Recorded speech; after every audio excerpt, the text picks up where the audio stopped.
When you know that you are queer, but your favorite drink is beer, that's gayish.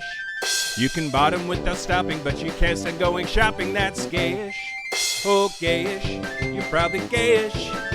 Well, life's just too short for narrow stereotypes, so it's gayish. We're also gayish. It's Gayish with Mike and Kyle. Hello, everyone in the podcast universe. This is Gayish. The podcast that's audio maxing. Oh, that guy's weird. I did not know that came from a single source. Yeah, clavicle, Yeah. clavicular. Yeah. I'm Mike Johnson. I'm Kyle Getz. We're here to bridge the gap between sexuality and actuality, and today, happy birthday to you. Happy birthday to Gayish. It's our 9th birthday. It's our 9th birthday, which is a terrible age. Yeah, why is that? It's because you're like big enough to do some damage, but still very stupid. Not a girl, not yet a woman. Yeah, exactly. Yeah. We have a whole year of being 9, though. Yeah. We're just gonna pretend. The terrible nines. Maybe it's 9 dog years. It's our birthday. It's our 9th birthday. And to celebrate, I have some rosé. To celebrate, you brought me beer. I brought you beer. We don't drink while we do this show very often anymore, Kyle. We don't. Maybe we should. Maybe we should. Cheers. I'm gonna wash my pills down with this, by the way. I forgot to take my pills earlier.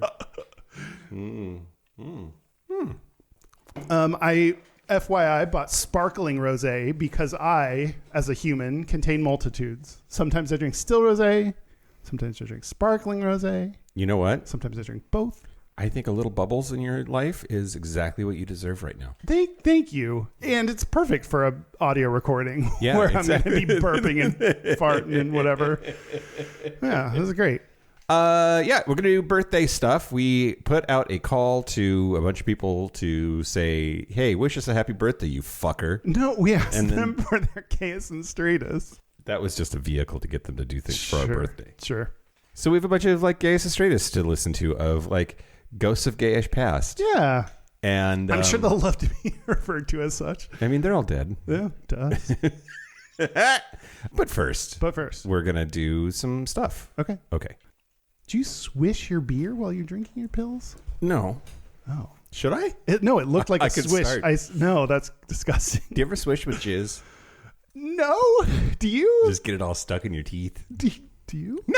Oh, the way you said it seemed like something you did. It's like drinking a Jell-O shot where it's kind of thick and then you run it through your teeth and it lightens it up. See, I imagine. I think, is jizz just Jell-O that comes from your balls? It's just ball Jell-O. Yeah. Great. Okay. Is this the best birthday we've had yet? We're doing so great. What do you got? Oh yeah. Okay. So first, a little bit of feedback. People have been saying really, really nice things, both publicly and privately, about the extended family episode.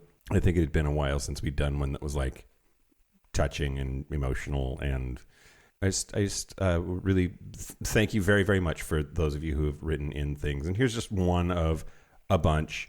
This one was really simple. It's just from Chris. I thoroughly enjoyed the extended family episode. What an emotional roller coaster. Corey was a fantastic guest. Chris. And then we also on Patreon had one from Mr. and Mrs. by 45. The conversation with Corey was powerful, honest, and deeply moving. Hearing her share about growing up, her relationship with her father, and his AIDS diagnosis couldn't have been easy, but it was handled with such authenticity and care. It really stuck with me. Thank you both for continuing to create space for these kinds of stories. It means more than you probably realize. Oh, that's very sweet. And thank you to Corey for being on as well. That was really emotional stories that she shared with us. So yeah. Okay, that's it. Yeah. Now the news. Shut your mouth hole. It's time for your ear holes. News the first, Kyle. Yeah. Kansas highways are starting to see a new billboard campaign that declares God made trans people. Oh. Yeah. This didn't go the way I thought it would. Yeah. You said Kansas, and I thought, uh-oh. Yeah, which is right. That's, I think the right feeling? Generally speaking, okay, those instincts are properly placed. Yeah. But in this case, it's a picture of a cross on a blue sky with clouds, kind of a background. And it says in huge letters, God made trans people, paid for by Mayday.health. Oh, cool. I don't know who that is, but I like them. Yeah, it's a 4-week campaign. It spans major corridors in Kansas City, Topeka, and Wichita. Those are cities in Kansas. Okay. Organizers say 7 billboards are expected to reach more than 1.2 million drivers over the next month. Liv Reisner, the organization's executive director, said, quote, "We wanted to put these billboards up on the roads because a lot of trans Kansans right now are driving with identification that doesn't reflect who they are, and that can be really painful." Transans. Missed opportunity. I know. Listen up, transans. We want trans Kansans. Transans. We want trans Kansans to know while they're driving to work, to the grocery store, throughout their own state, we want them to see themselves reflected back. I get the like kind of pushing of the edge that is like talking about God creating trans people. Like I get, but like, I don't know. What if you're atheist and you're like, fuck that. God didn't do shit. Yeah. Well, okay. It's very nitpicky. I know. It's a generally very good thing that I support. I mean, this is just like the whole thing. There's another example of that coming up here in the news. The whole thing about like, I think that if it bothers your intended audience, that is worth it. I don't always agree with you on this. In this case, I think you may be right because like it speaks to, you know, something that maybe like Christian Kansans may make them think about it. Yeah. Yep.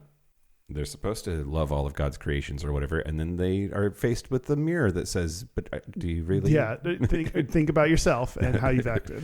The campaign arrives amid a comprehensive rollback of trans rights in Kansas. In February, the state enacted a law that requires all state-issued identification to reflect sex assigned at birth, and that retroactively invalidated driver's license and birth certificates that had been updated by trans residents. We talked about this on the show when it happened. But yeah, I think it's really interesting and I hope effective. It's not something that I think that we've seen that often where we're just like, here's our dick, check it out, and like and make people think and are so like in their face. Yeah. So yeah, I love it. Okay, news the second, Kyle. Yeah. This is what I was talking about just a little bit ago. The press office of California Democratic Governor Gavin Newsom. Oh, sure. What'd he do now? So they shared a screenshot of a post from right-wing political commentator Benny Johnson of The Benny Show. Who the fuck is Benny Johnson? I don't know. But then again, who are we? So, like, you know, who's anyone these days? So he had shared a video from his appearance on Jesse Waters' Fox News show where he spoke about fraud in California. During the segment, Waters alleged that the state had an issue with fraudulent hospices and daycares that registered as official businesses to receive government funding. Quote, "I got a call from the White House after this," Johnson wrote alongside the video. "There is a reason Gavin Newsom looks so terrified right now. He should be. Buckle up. The fraud investigation is about to get insane starting this week." Governor Newsom's press office account then shared that post with the addition to it, "We got a call from Grindr after this and said your team was their biggest users. Congrats." And then people on our side had backlash of like homophobia is a very, very bad look. Like making gay people the punchline is something that a Democratic governor should not be doing. But is he making fun of homophobes or like is he making fun of gay people or like closeted gay people? Because I'm okay with making fun of hypocritical closeted gay people. That's a fair target in my mind. Yeah, I mean, they're saying like being on Grindr is bad or funny or something to like. When you're a right-wing Republican, it is. I'm fine. I have not been a huge fan of some of the things he's said and done, and like I think the knee pads where like the dick sucking was the joke. Like, but this one I think they're specifically targeting closeted hypocritical Republicans, and I'm fine with that being the butt of the joke. Interesting. Okay, great. I expected you to be on the other side of this, so that's fine. We're on the same side. Nothing to talk about. Let's move on. Next news story. I really do believe that it is okay to try to get under someone's skin with something that you're not personally bothered by, but that you know will bother them. And so I don't agree because I think that sometimes points a finger at someone you don't want to. The famous saying. Yeah. When there's one at me, sometimes there's 4 pointed at someone else. See, and I think you should just finger them, Kyle. I think that's the secret. And just like the fact, I don't think going on Grindr to find dicks to suck is bad at all. But boy, neither do I. but like, I think that those people having it implied that they are on Grindr to go find dicks to suck would really get under their skin, and that's okay, even if it's not gay people that are sending them that message. Yeah. You agreed with me, but now do you want to unagree? No. I do agree with you. But I think the logic behind how you arrived, it's the math problem where you got to the same conclusion but did it completely wrong. I think you used faulty logic to get to the same conclusion I'm getting at. Wow. Okay. Great. I don't agree with your premise. I disagree with everything but where you landed. Okay. Yeah. Great. Yeah. Great. Governor Newsom, be careful. Yeah. And then news the last, Kyle. Yeah. So Mason Whiteside was arrested on Tuesday after repainting rainbow pride crosswalks in Dallas that were removed the day before. He was arrested in Dallas? Dallas is so liberal, though. Well, the Texas Department of Transportation enforced an October 2025 directive from Governor Greg Abbott requiring cities to remove non-standard road markings, arguing they could pose safety risks. This is a thing that we've talked about. Yeah, based on what datums? Yeah, just because it's icky, Kyle. Yeah. You don't need to prove anything if Jesus and or icky. Yeah. But so they took the crosswalks away on Monday, and this dude was out there with chalk and spray paint, restoring them the very next day. Oh, cool. In fact, he was arrested at 3:30 a.m. Tuesday, so he really probably started the same night. Okay, 3:30 a.m. There's nothing else going on that you should be more attentive to than dude painting a crosswalk? Really? I mean, bars let out an hour ago, and this is the thing? Crosswalk safety, Kyle. Crosswalk Clearly, safety. you don't care about safety. I don't care about pedestrians. Hit him. He was taken into custody. He paid to be released the following morning, but then he spoke with the Dallas Morning News on the day after his arrest. He criticized the broader crackdown on queer and racial justice symbols, warning, quote, "How much longer until it's not just crosswalks, until they take our spaces, our actual spaces? There are a series of dominoes that could fall." Yeah. And then he also made it clear he has no intention of backing down. Quote, "Every single time they try to take it away, I'm going to put it right back." Wow. I love that. I feel like some people like get these causes and it's so cool and amazing that like someone is like, this is my fucking crosswalk that I am going to claim as my project, and you can arrest me all you want and I'm going to keep doing it. This is my thing. I feel like I don't have that level of like motivation and determination. I'm going to die on that crosswalk. Yeah. So this is my crosswalk to bear. We're going to nail him to that crosswalk. It's really cool. And I'm really impressed by that person. Good for you. Also hot, but that's, whatever. I knew when you started that sentence that you were going to say he was hot. I knew it.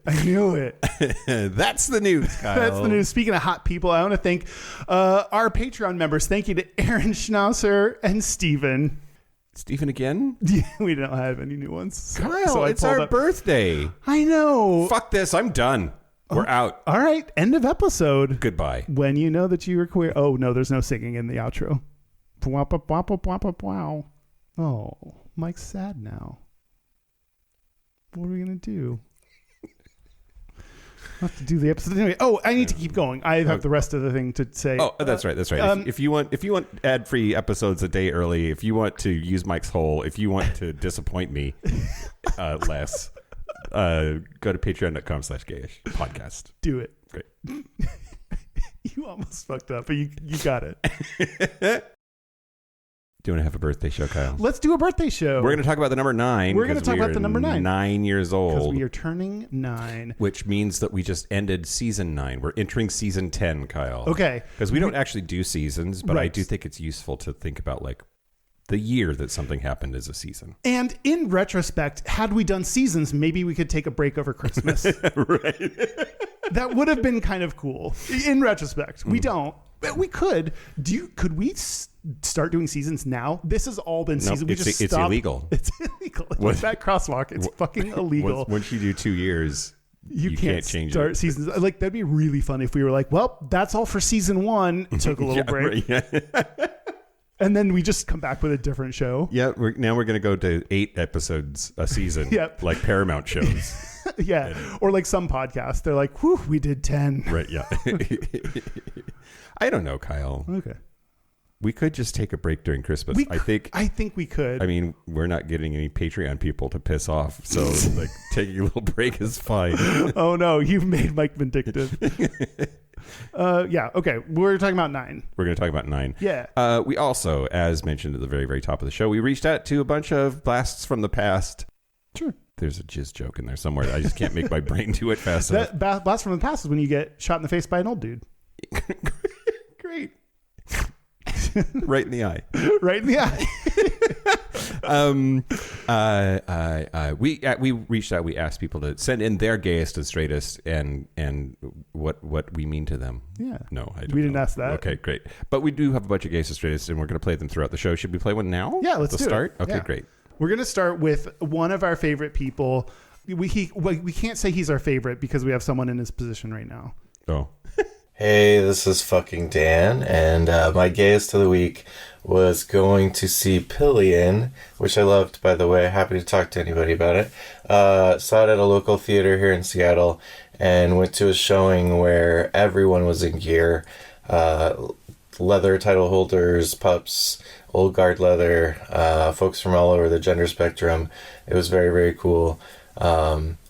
And my straightest of the week, I was getting ready to go to an EDM show, and because I work from home and almost all my social outlets are with gay men at this point, I'm just not around straight people very much, and so this was going to be a rare, like, straight heavy event, and I was getting out of the shower, and my boyfriend had to remind me to put on deodorant for the benefit of the heterosexuals.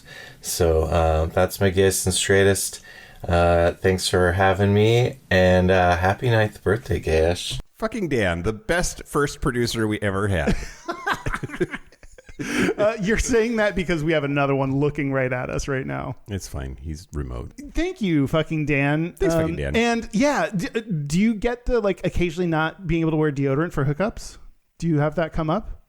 No. Oh, sometimes I even recently that came up for me, and I said that I could not wear deodorant for him, and he's like, I kind of like it when people like make it a routine of not wearing deodorant, not just a single time, because I guess deodorant wears off after a month of not wearing it. I don't know what but it wasn't enough to just not do it one time. I had to be a non-deodorant wearer. Oh, so we didn't hook up. You are a non-deodorant wearer for that day. I know, but that wasn't good enough. Didn't make the cut. I do know that that's a thing. Natural musk is a thing. It's not my thing, and not going to yuck anybody's yum. I do think if you run in circles like that long enough, then yeah, deodorant is your straightest. Yeah. Like that's. I think straight people are way more afraid of being stinky. So Yeah, for sure. Great. Thanks, fucking Dan. Thanks, fucking Dan. I'm going to talk to you about the history of the number 9, Kyle. I expected nothing less. Well, I'm nothing if not consistent, I think. First, Kyle, let's talk about where the number comes from. Okay, it comes from people counting. One more than 8. When Yes. you get to 8, You have to keep going. You're almost there. And then you end up at 9. So in Old English, it was nigon, or in Proto-Germanic, it was nevun. But Proto-Indo-European, which is like the mama language of most languages that we have, a bunch of Asian languages don't come from PIE, but whatever. Anyway, it was noon. I can't ever say PIE, like reconstructed letters. I can never read them because they're like weird. But it has been one of the most stable words in all of human language. Wow. Yeah. Does this mean we're going to be stable from now on? Mm-hmm. This episode has taught us anything. We're stable. We've arrived. Yep. So there's, in Latin, it's novum. In Greek, it's enia. Sanskrit was nava. Old Irish is noin. Welsh is na. I read something recently that was interesting. It said that 9 in most languages are something related to like good night or night, and like it's very close to the word night in English, and it is in other languages too. Yeah. Okay. Interesting. Yeah, like noche in Spanish, and it's ocho. Like That's 8. Fuck. Nueve. Maybe I was thinking 8. You know, when you go to bed and people say night. Well, I'll get to that 8. in just a second. There's something interesting. Fuck. It was a number. I don't remember it. Never mind. But if you say 9 in English, neun in German, or Nava in Sanskrit, you're basically saying the same word that we've been saying for 5,000 years. Mm-hmm. One theory that I think is where you were going is that the PIE word might be related to nevos, meaning new. And it possibly means the new number after 8, like the joke that we were making about like when you get to 8, there's a new one. It's Can you 9. imagine when they released 9? They were like, I thought it stopped at 8, and then they're like, hey, hold up your fucking pants because I got a new thing for you. It's called 9. But nueve in Espanol. Yeah, the actual number for 9. And what's new? No, that's not where I was going. Thank you for pretending like I had a point that was correct. But no, that's not where I was going. There's some number that everyone says that's like the word night. But isn't nuevo? Yeah. And so nuevo and nueve is the new and 9 are related, and that Spanish is one of the ways to tell it. Oh, nice. Maybe did you do this part last year? Are you using your old notes? Maybe. Yeah. Okay. Which it's Davids in Russian. I have no idea where that comes from. Doesn't sound. But apparently N sometimes changes to D as like language evolves. I don't get it. Anyway, now let's talk about the symbol. The like that dead shrimp looking. Oh yeah. 9. So we like to say that they are Arabic numerals, like that we use an Arabian numeral system or Arabic numeral system. And I fucking love the clips of like people going through and asking like Republicans, hey, can you believe they're teaching Arabic numbers in school? Yeah. And having them like lose their goddamn minds because they're too fucking stupid. And they're racist because they just hear something that is not American and they don't know what it is and just get angry. And that's just pure, or is it xenophobia? It's one of those. I mean, same, but column different. A, column B, yeah. But the shape, it actually, that's actually a lie. They're Hindu numbers. In Hindu, Arabic numerals is the right thing to call them. Yeah, it's from India. But basically, it started out looking like a question mark with no dot at the bottom. Okay. And then slowly over time, that squiggle sort of closed, and then that led to the 9 symbol that we have. But we don't really know, like, there's some theories, but like of what it like represented, but it seems pretty abstract, as opposed to like the number 4 is like an ox's head, or the letter A is an ox's head, and there's a bunch of shit like that, but 9, the number 9, the numeral 9 is not like that. It's just this like weird quirky scribble that turned into the number. But about 200 BC is when we got the number 9, the symbol. Okay, cultural, historical associations with 9. Norse mythology, they're obsessed with the number 9 in a bunch of different ways. There's 9 worlds in Norse cosmology, connected by the world tree Yggdrasil, Asgard, Midgard, Helheim, etc. Odin hung himself from Yggdrasil, the tree, for 9 days and 9 nights, pierced by his own spear with no food or drink, to gain knowledge of the runes. He received 18 charms. 9 days, 9 nights, 18. Thor's death at Ragnarok. He killed the serpent, but then took 9 steps before collapsing dead from its venom. There's just a bunch of stuff in Norse mythology that has to do with the number 9, and like Vikings are hot. Is that the gayest part of number 9 so far? Yeah. Okay. 100%. That's a little bit of a stretch. But... Well, and the whole thing about like they blow each other to get stronger. Oh, fuck yeah. The Viking. I love that. Okay, there are 9 muses in Greek mythology, in Greece and Egypt. They're the daughters of Zeus and Mnemosyne. Got it. Their affair lasted 9 nights, and the muses were born of that like torrid affair that they had. And then the word muse gives us museum, music, amuse, that kind of thing. But all like creative brilliance is supposed to come from the muses, and all of that's there's 9 of them. The Ennead, we're going to talk about Enneagrams in the Patreon segment. Yeah. That's a 9-point personality idea named after the Ennead of Heliopolis, which is Egypt. There are 9 creation deities, including Osiris, Isis, and Seth, etc.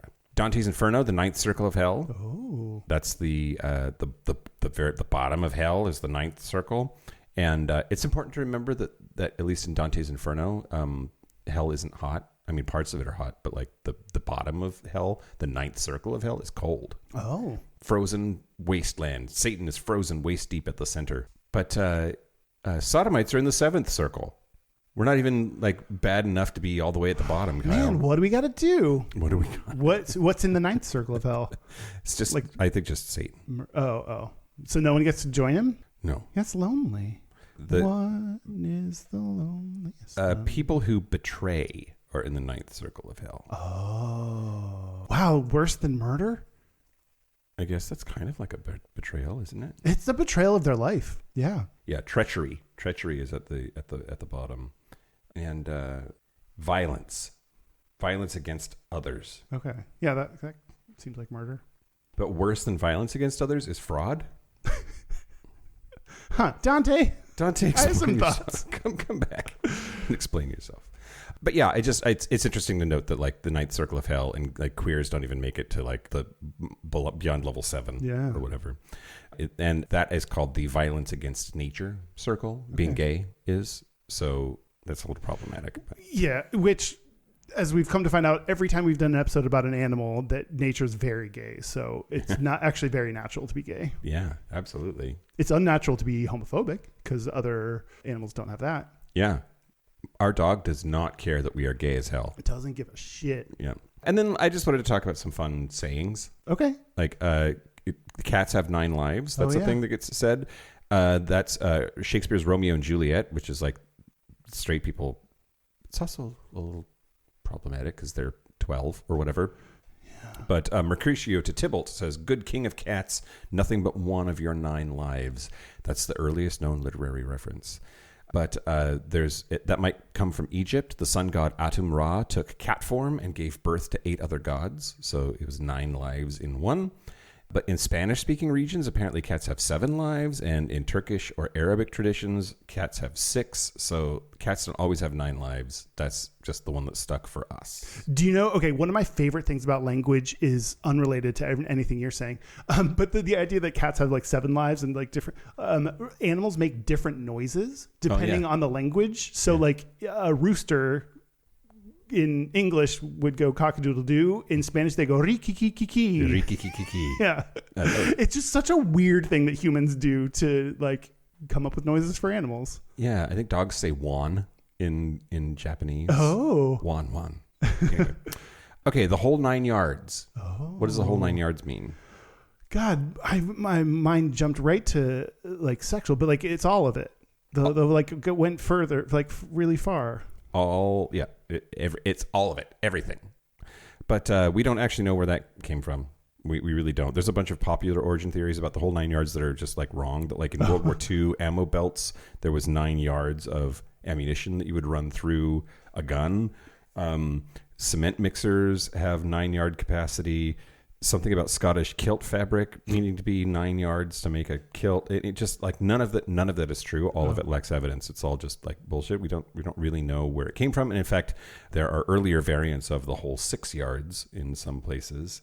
But yeah, how about dressed to the 9s? Oh, you're dressed up. You are dressed up. You're so good. You look like a 9. Yeah. Robert Burns wrote that, the Scottish poet, author, to the 9s, meaning to perfection.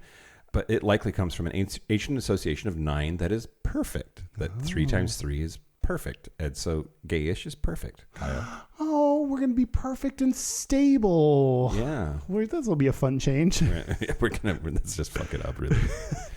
How about on cloud 9? Oh, yeah. It means you're high, right? Yeah. I mean, sometimes. Yeah, you're elated. Yeah, so that also has not been stable. So the 9 is stable is a lie. Cloud 8 was a thing that meant drunk. Cloud 7 was a thing in the 1950s. But Johnny Dollar, the radio show in the 1950s, every time the hero was knocked unconscious, he was transported to Cloud 9, which was a place. So that's how On Cloud 9 came to really get solidified in American English anyway. And the last one is A Stitch in Time Saves 9. Oh. What does that mean? God, is this from that book?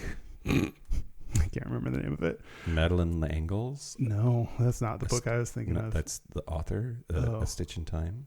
What book is that? I don't really know what it means. Like fix something now so it makes things easier. A Wrinkle in Time. A Wrinkle in Time. Fuck, that's what I was thinking. Okay, yeah, no, that's not. No, Okay. It has nothing to do with Okay, never mind.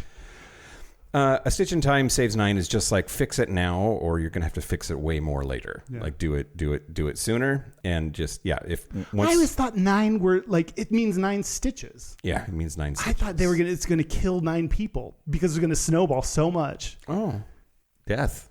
Yeah, I don't know why I thought that. It's macabre, Kyle. Yeah, hey, it's me. But yeah, that's some history of the number 9.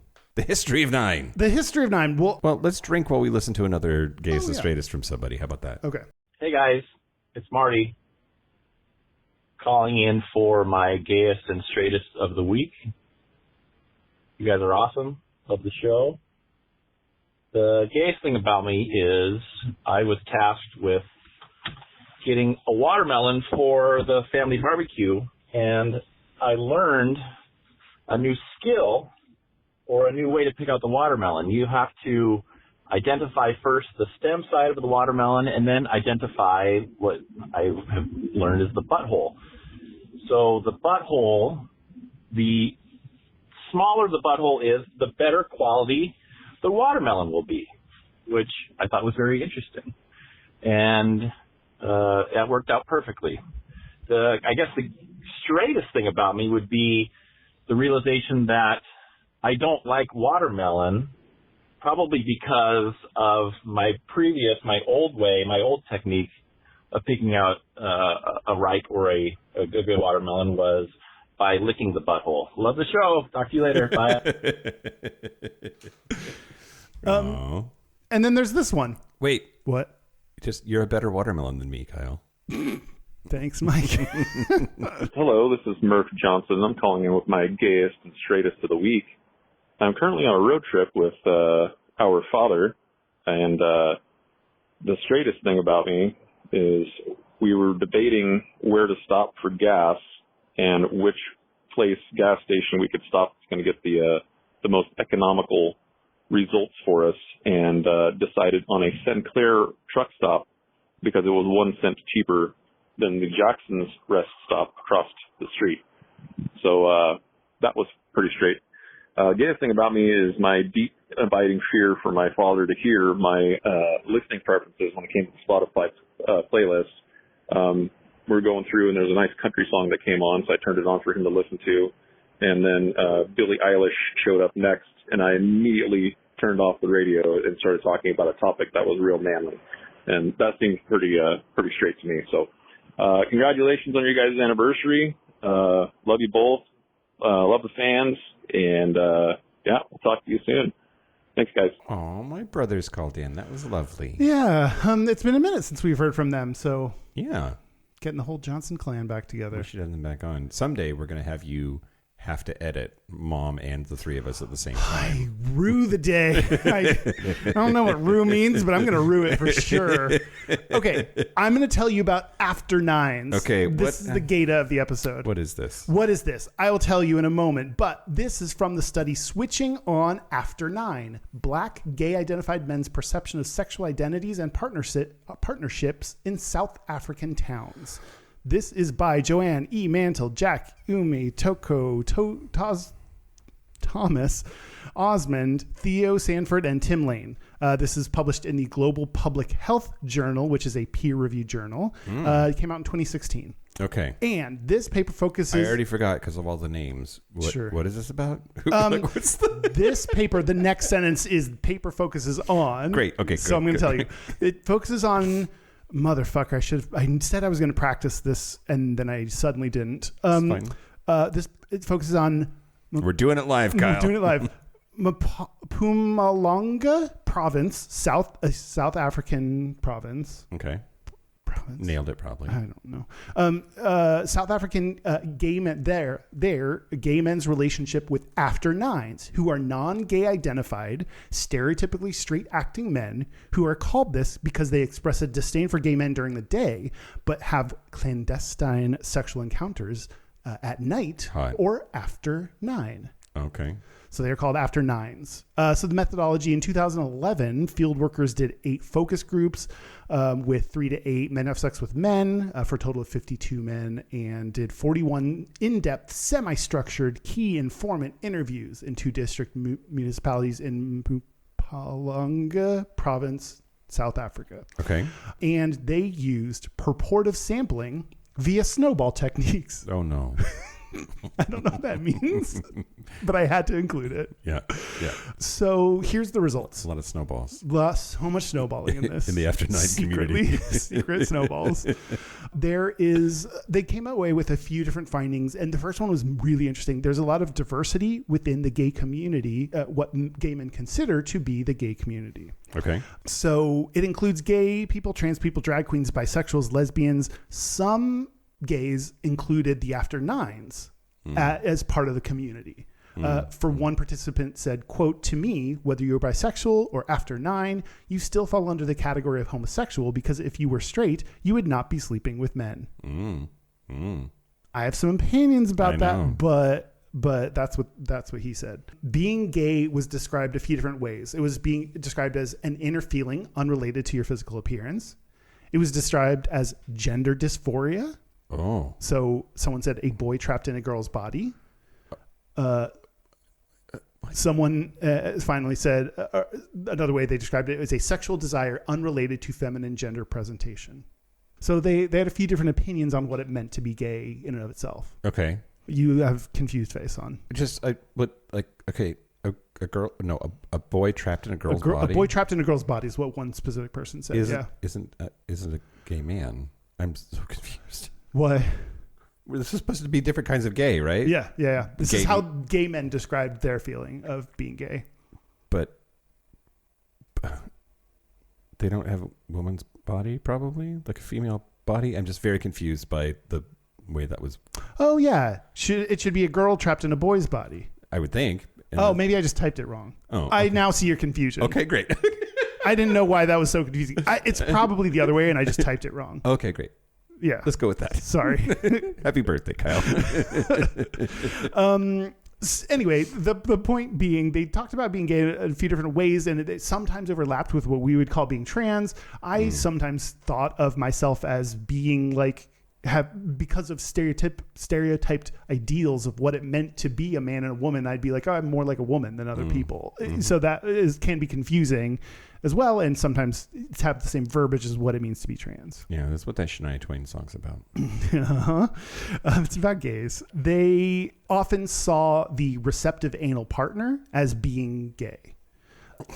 What? Yeah. as being the definition of what being gay is, which is problematic. Right. Yeah. Okay. That's also very traditional. Problematic, but also very traditional. Like in all of human history, the passive receptive anal partner has been like the one that has an issue. Yes. Someone said, quote, "My ex did not want to be called gay. To him, being gay meant you were a bottom." Sure. Yeah. Yes, very traditional in their views. Another point about the diversity of the community, some men celebrated acting feminine. Someone said, quote, I tell the guy I'm seeing, you are the man, treat me like a lady. Oh, God. Which I love that. I want to say that to the next guy I'm dating. Okay. I mean, you could.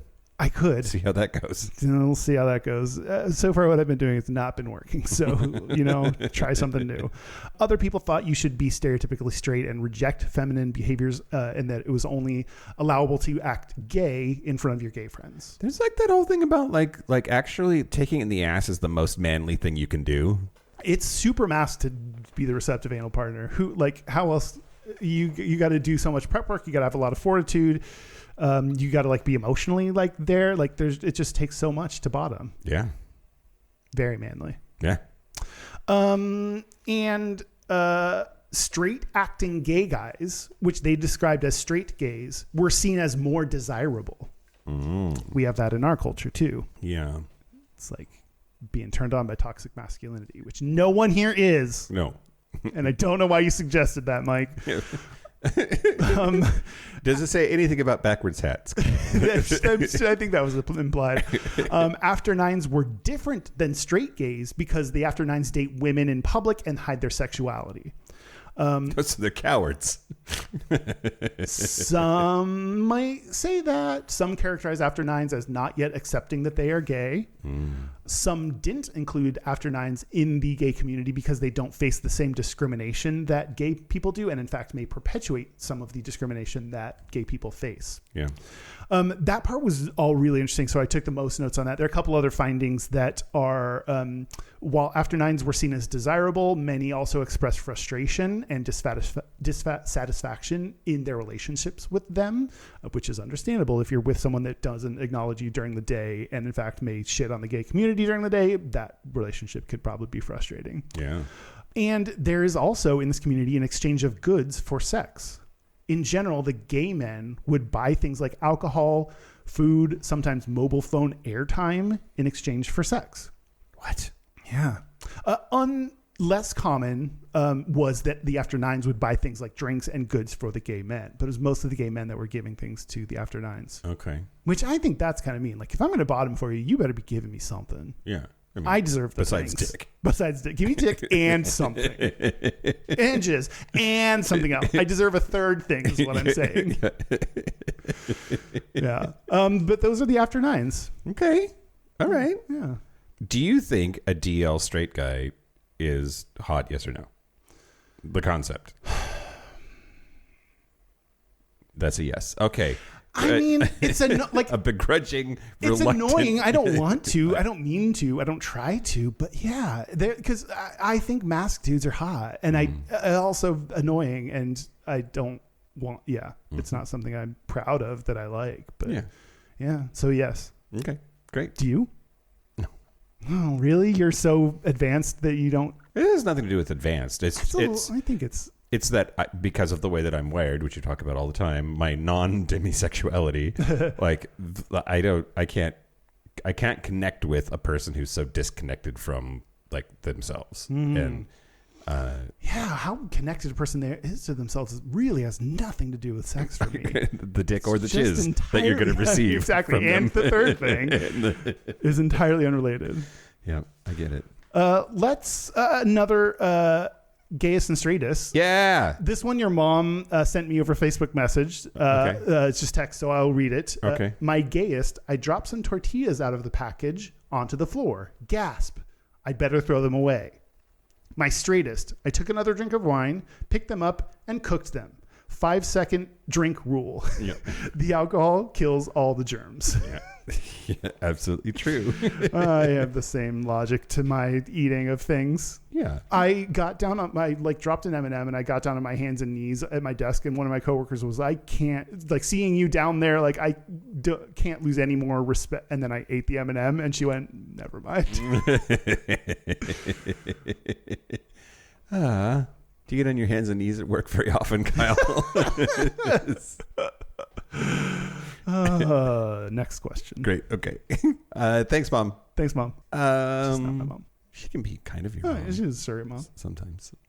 Okay, Kyle. I'm going to talk to you about 9 inches. Yeah. Which is how many inches a dick can be. Because 10 inches impossible. There are no 10-inch dicks. Question. Yes. Where's the line? Do 9.5-inch dicks exist? I think so. Do 9 3/4 dicks Not exist? to my knowledge. Ooh, okay. We're honing. Do 9 2/3. No, I won't keep doing this. This is a not fun exercise, but Yeah. I mean, okay. So here's, I've said this a couple of different ways on the show before. For our birthday, I would like more giant dicks in my life, and this is how I make those happen. You absolutely manifest the dicks that you get the dicks you didn't ask for. Or no, you be the dick you want to see in the world, Kyle. Perfect. It is as big as possible. Okay, so what I want to do is talk about the fact that I firmly believe that there are no 10-inch dicks, and that I just want to substantiate that with some very entertaining math. Okay.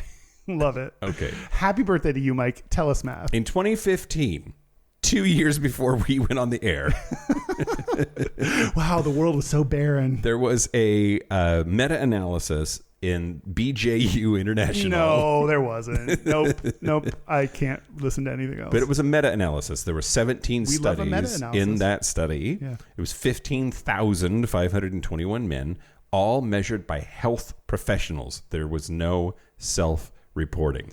This is the important thing. Yes, because we know that when people self-report, you've been on Grindr. You know that when people self-report their own dick size, you just subtract a half an inch. Just standard. Yep. So the average erect length of those 15,000 health professional measured men, erect length average was 5.16 inches. Which a lot of people, I think, still think that 6 inches is average. And I don't know where we get that, but yeah, it is actually 5. Yeah, the reason that we think that is because in 1999, there was a Kinsey Institute study, a meta-analysis of a bunch of the Kinsey Institute's data, and it reported out that it was a 6-inch average, just slightly over 6-inch average. And that definitely got amplified across, the dick size community. What am I trying to say? No, I think I actually did a whole segment about this, and now I'm remembering it now that you say it. But yeah. Great. I can't, it's been 9 years. I can't remember everything I said. I mean, I don't remember what we started with this episode. So then, but this meta-analysis in 2015, 5.16 inches. So it also said a few things that are important, that there is a bell curve that very closely approximates penis size. And so that means that we can just apply some basic statistics. Kyle, did you take statistics? I did. So I took it from the guy who testified in the OJ trial and helped get OJ off. Hot. Great. Yeah. Okay. So the mean is 5.16 inches and the standard deviation is 0.65 inches. What that means is that a 7-inch dick, only 1 in 400 men will have a 7-inch dick. An 8-inch dick is about 1 in 140,000 men. Mm-hmm. A 9-inch dick is 1 in several million. A 10-inch dick is statistically impossible. Why? Because it's 1 in what? Over 6 billion.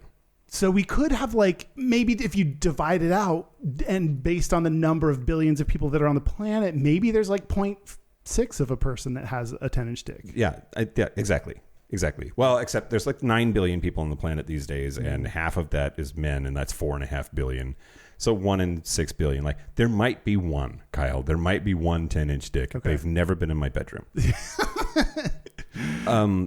So a genuine 9-incher is one of the rarest penises on the planet. And that's why I'm so pleased to be able to say that I have held one in my hand and measured it. Oh.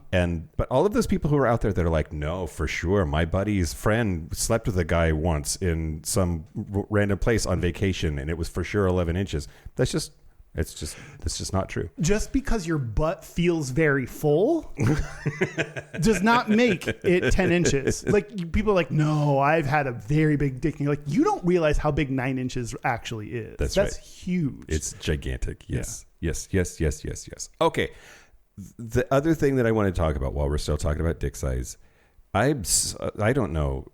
I don't know why I'm so into it, Kyle. Well, yeah. I have a lot of shame about it. Oh. But I write this in the book in the end of the book with the Gayest and Straightest that we did at the end of the book.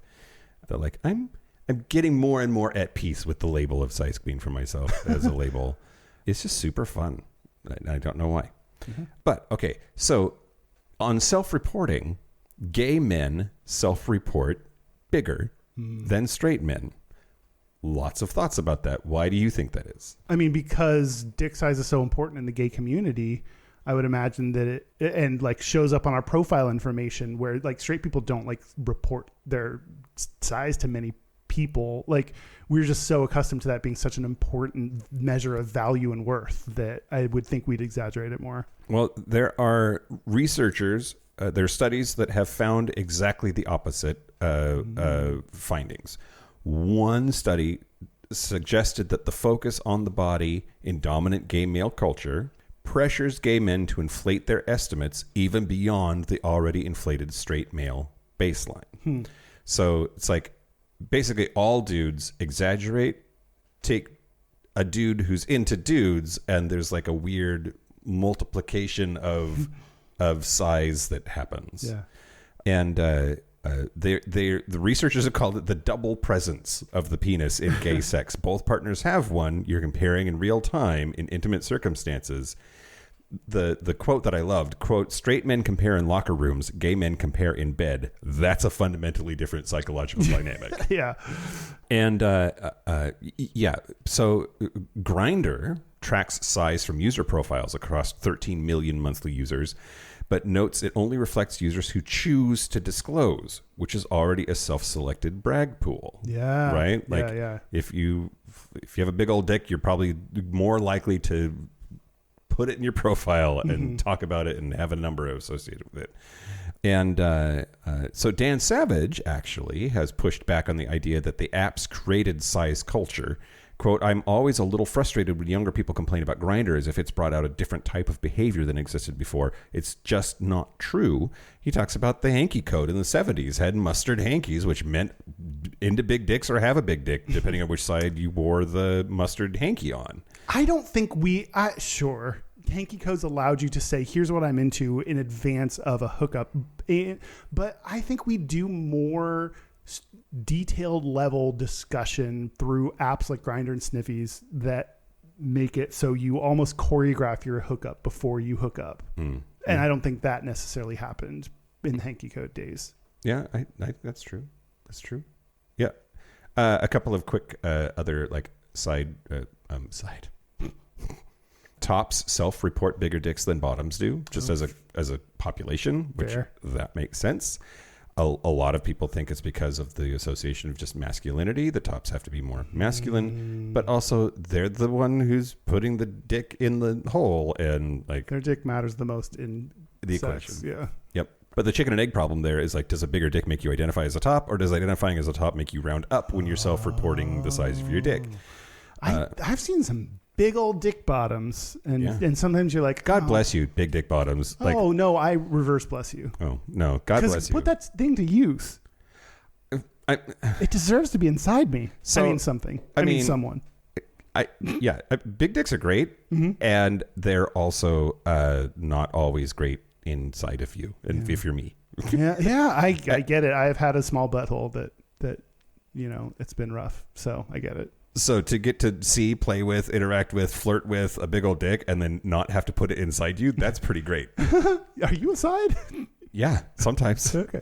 Okay, but the other thing, I said there's exact opposites. There are studies that have actually found that even if you adjust for porn, the fact that some studies have self-reporting as a bias. If you correct for a bunch of biases, there are still a little bit of a difference between gay men and straight men. That gay men are bigger, and there's some thoughts about that. The study that just decided to move past the are gay men bigger or not and just accepted that as truth when it came to their data, they said that maybe it was prenatal hormone exposure, that the same biological factors that influence sexual orientation could also affect genital development.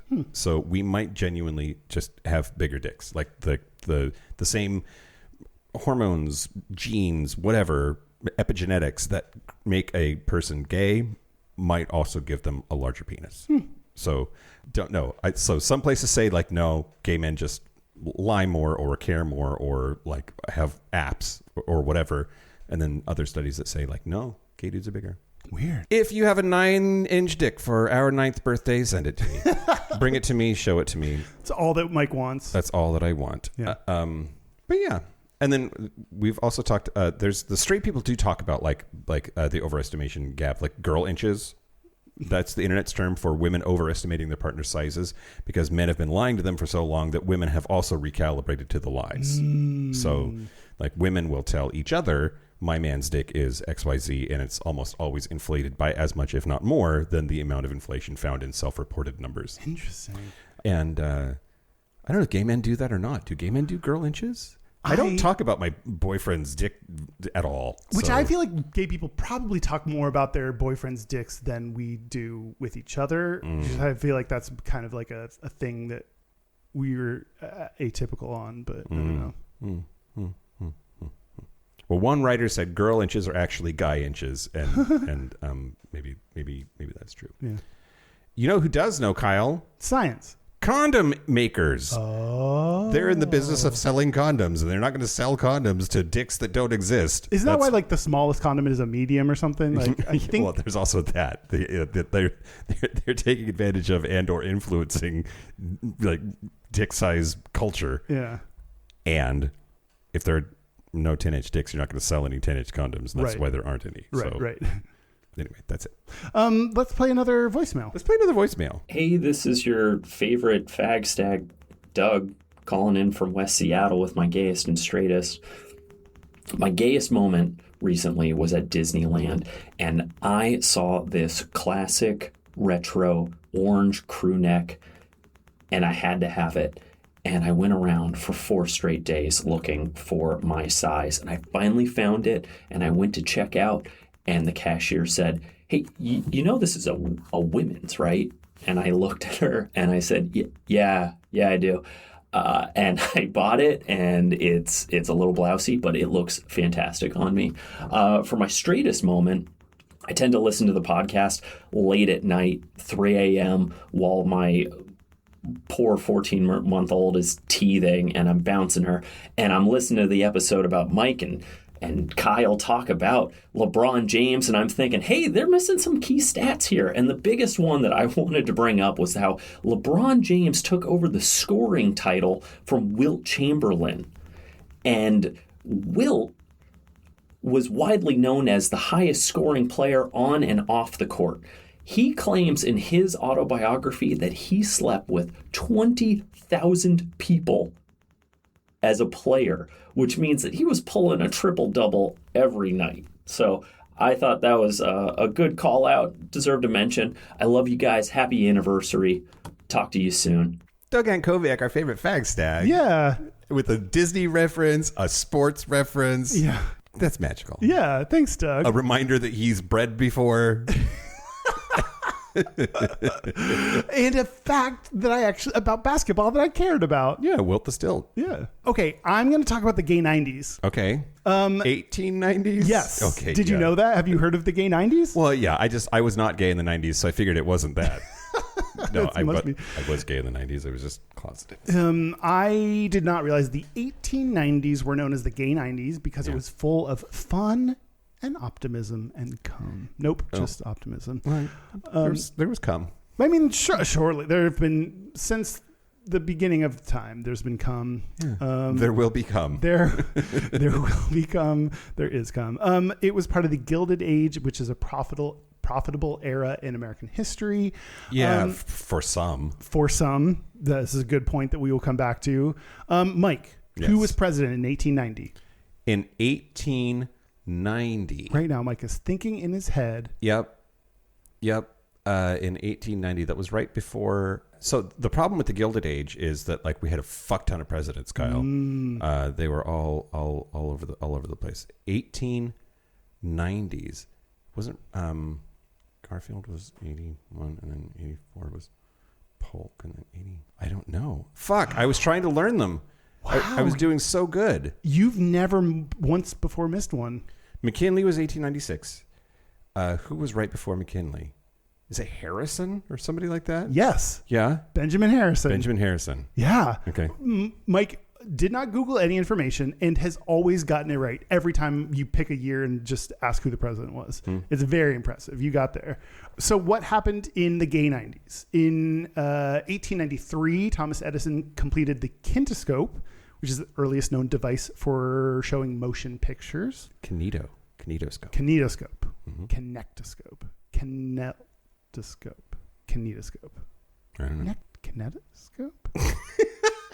Okay. There was the discovery of radioactivity by Henry Becquerel. X-rays were discovered by Wilhelm Röntgen. Röntgen? Is that how you say his name? Mm-hmm. There's an O there, though. Röntgen. Okay. Shit. I trust my pronunciation, of course. The first suggestion that humans may be producing emissions that could lead to global warming was made. Is it farts? Might have been no. Human farts. We were eating too many beans. No, I think the inventions that we created were like creating emissions that. Because also during that time was the rise of the automobile, coal all over the place. We knew we didn't know. Someone first suggested in the 1890s. Yeah. That human emissions are causing the global warming. Yep, and we still didn't care. And we still don't believe it. Isn't that crazy? Like, people are so fucking dumb. Mm-hmm. It's frustrating. It was made by Swedish scientists Svante Arnhuis and U.S. geologist Thomas Crowder Chamberlain. There was the temperance movement, which is the so stupid movement that advocated for reduced. There's something they advocated for reduced levels drinking of alcohol consumption, which eventually led decades later to prohibition in the U.S., which was a very bad idea. But there's something smart about realizing, like, hey, alcohol, not a good idea. The fact that it's legal is kind of wild if you compare it to other drugs that are illegal. Like, sure, there is something smart about that movement that. A reduction of drinking is probably a good idea for a lot of people, including me, I say, as I drink the rest of my rosé. Yeah, but wasn't it also like based on like because Jesus, like because drunk people are like less godly, and it was a purity culture thing less than it was about like a person's well-being in like a physical sense. Yeah, I wrote down one sentence about it and nothing more, so I couldn't tell you. I couldn't begin to tell you the why behind it. Important books that came out in the 1890s was The Picture of Dorian Gray, Spring Awakening, The Jungle Book, Heart of Darkness, and the first of many Sherlock Holmes stories were published in magazines. Great. It also represents the transition between the people who it's always all about, the Victorians, and modern industry. Yeah. So not only did we see the rise of automobiles, but we also saw the rise of electricity, the expansion of the New Woman movement, which was suffragettes. And when I started... It's the sequel to New Girl. Have you seen Zooey Deschanel without her glasses? Yeah. It's insane. Wait, what?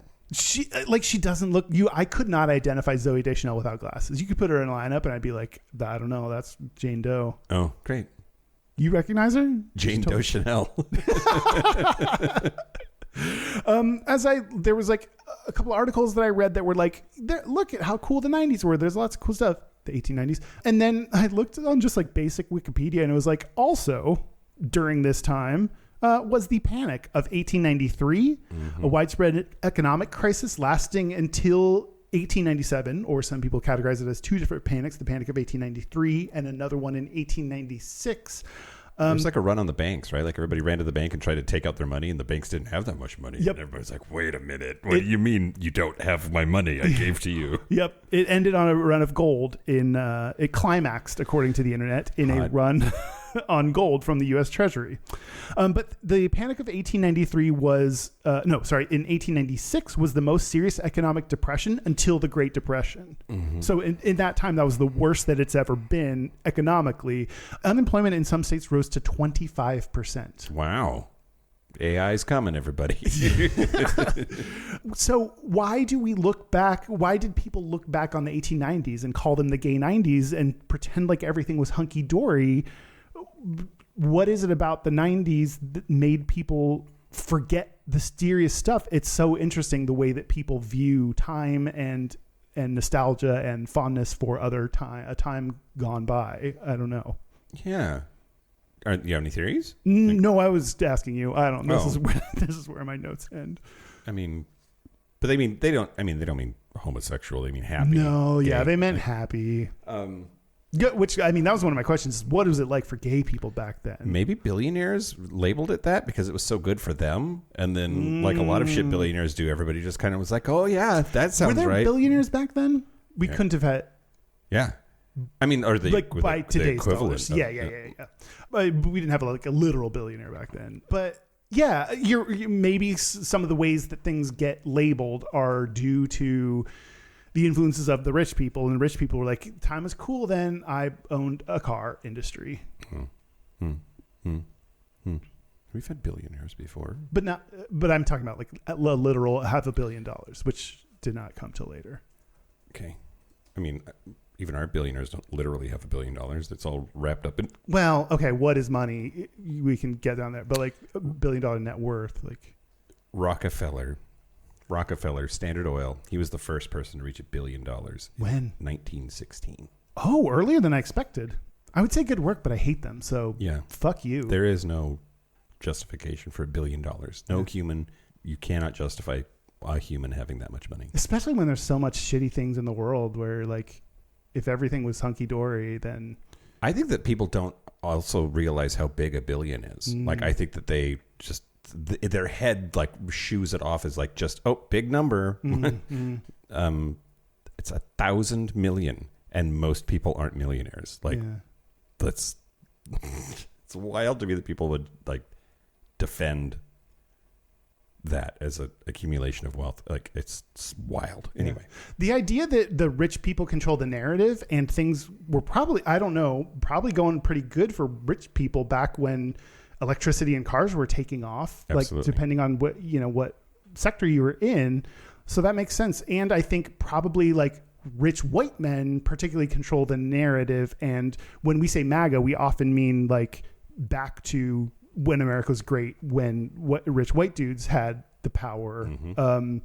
And once you start considering other, I don't know, genders, races, sexual orientations, literally any kind of minority, then you realize that the world isn't that great for other people. So I think this is probably another case of looking back with rose-colored glasses, beaming through the lens of a rich white man. That's the gay 90s. The gay 90s, Kyle. Yeah. Well, I want to talk to you about the gender of numbers. Before but we do first, that, we're going to listen to another Gayest Straightest. Hey, it's Auntie Carell, and on behalf of your aunties over at Minority Report Podcast, we're wishing you both an amazing 9th anniversary at Gayish. You know how much we love you guys. And congratulations. I mean, 9 years, that's insane. I mean, we're coming up on our 7th anniversary on April 15th. And by the way, anyone that wants to watch us do a live recording, it'll be out on YouTube and all that good stuff, all the socials on April 15th at 8:30, 5:30 Pacific. Come and join us. We would love to have you for 7 years. And even at 7 years, we're like, man, we're just old men at this point doing this podcasting game. But 9 years, sheesh. Cheers to what, 99 more? Hopefully so. But my gayest and straightest of recent time, I would say my straightest is last week, my car battery died. Like, I went out to kind of run an errand and I was like, oh crap, what's going on? Why isn't my car starting? So I was like, I think it's my battery, but I don't know. You know, I'm not the most handy man on earth. But my gayest is that allowed me to knock on my neighbor's door who lives across the street, who I call my boyfriend, my straight boyfriend, because he works on his car all the time and things like that. And he's super cute. So like a damsel in distress, I went over there and rang the doorbell and he kind of helped me out. And we changed my car battery because it ended up being dead. So I was able to have my husband take me to AutoZone. But I was like, okay, I'm going back to my boyfriend and have him help me change my car battery. So yes, a little butch with having to try to get under the hood with the changing the car battery. But you know what? The gay comes out and get the straight cute boyfriend across the street. But cheers again to your 9th anniversary, and hopefully we see you guys soon. Have you seen him recently? No, he looks great. Carell's getting jacked. Yeah, I have, because I follow him on Instagram. Thank you for that. And go check out Minority Report's 7th anniversary live special. That'll be great. Yep, they're wonderful. Yeah. I heart them. Yeah. Okay, gendered numbers? Yeah. Why are numbers gendered, Mike? Well, that's a long story. I hope it's a full segment's worth. It's a full segment's worth. Okay. Ish. Okay. So, is 9 male or female? Kyle Jets, what do you think? I don't have a strong inkling for this one. Do I have a strong inkling for any number? 1 is male because it looks like a dick. And 0 is female because it looks like a vagina.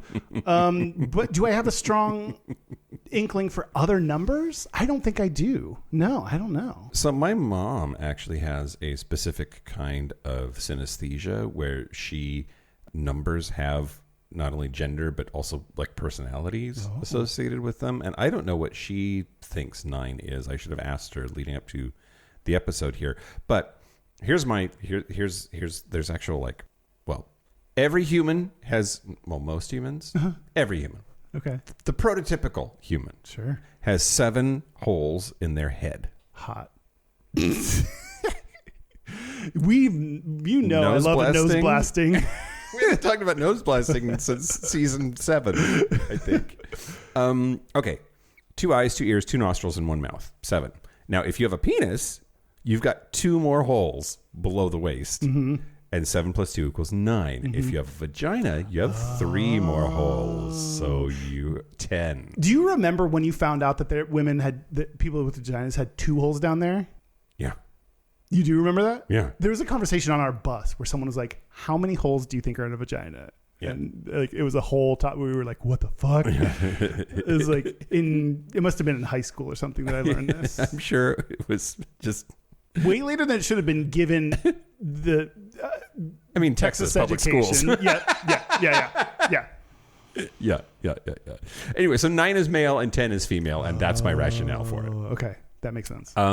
But there's a whole thing about like numbers and gender for like 2,500 years at least, and if you dig into why, it's like it's pretty weird and also very sexist and kind of queer. So okay, so the Pythagorean table of opposites was a thing that existed. So around 500 BC, Pythagoras and his followers divided all of existence into 2 columns: the good column and the bad column. And the good column was 1 odd right male, rest straight, light good square. The bad column was plurality, even, left, female, motion, curved, darkness, evil, and oblong.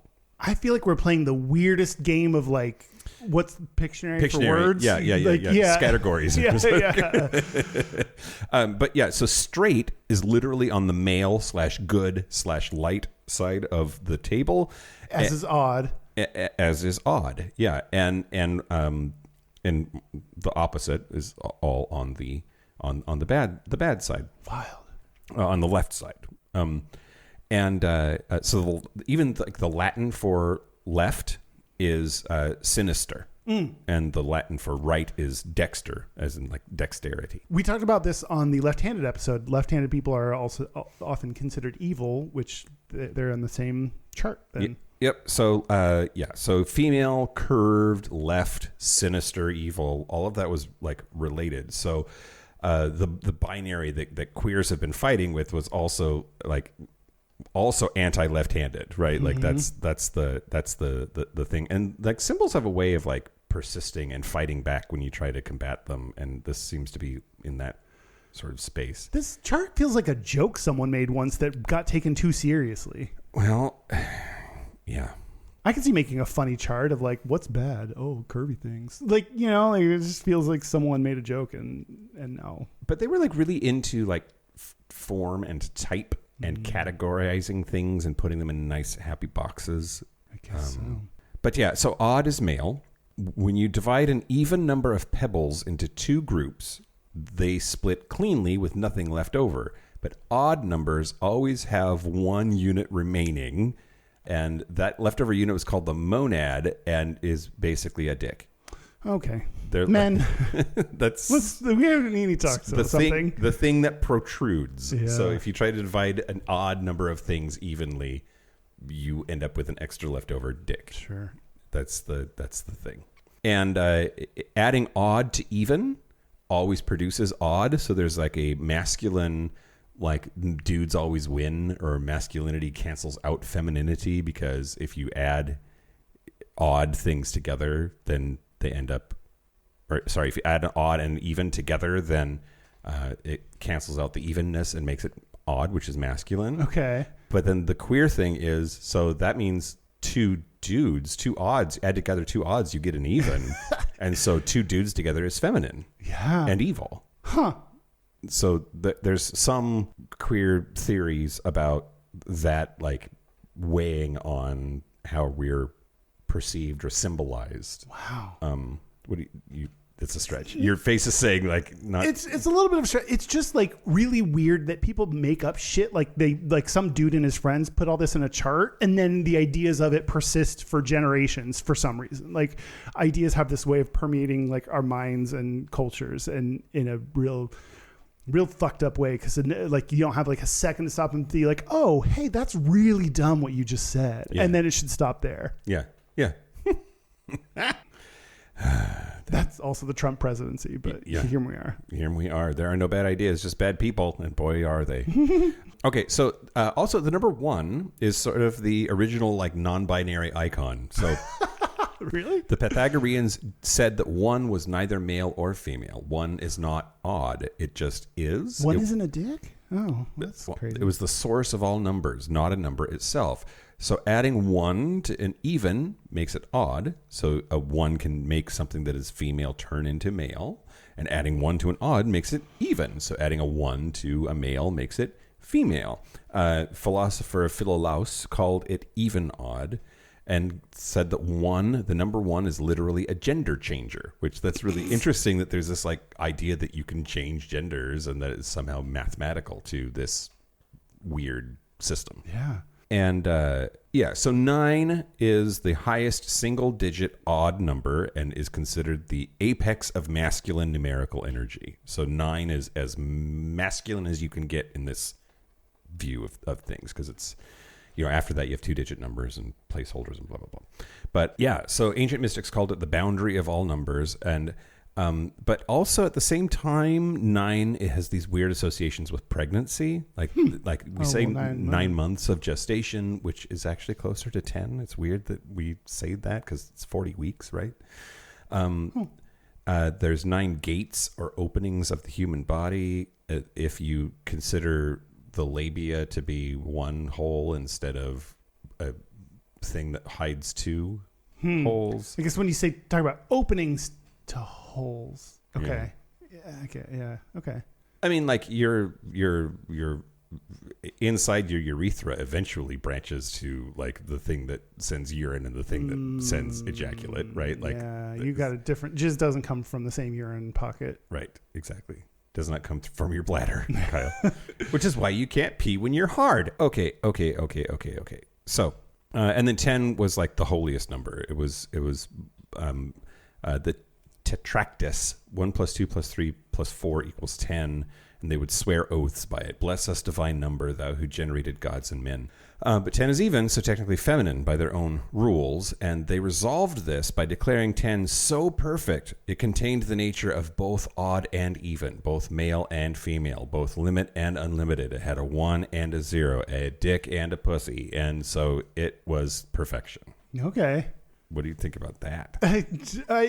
10 also seems like a non-binary icon. Yeah, maybe a little bit. Maybe non-binary people are just perfect. Maybe non-binary people are perfect the way they are. That's really all I wanted to go into, is just this idea that like numbers can have gender, and that 9, at least in this weird way of viewing things that the Greeks had, is like the most mask. And so we're entering our most mask. We're entering our mask era. Let me finish my rosé while I play another voicemail. Okay, great. Hi there, my name is Andrew Gurza. I'm the host of the award-winning podcast Disability After Dark, the podcast shining a bright light on disability stories, and the author of Notes from a Queer Cripple, How to Cultivate Queer Disabled Joy and Be Hot While Doing It. And also, I'm a previous guest of Gayish. I've been on the show, I think, twice now, and what an honor to be with you for your 9th year of podcastship. My show is also, I think, we're nearing 10 this September, so I'm right there with you. What an honor to be on your show. Thank you, Gayish, for having me and platforming disabled gay folks like me on your show. What is the gayest and straightest thing I've done in recent memory? The gayest thing I've done in recent memory is write a book all about how I have gay disabled sex. So that's pretty gay.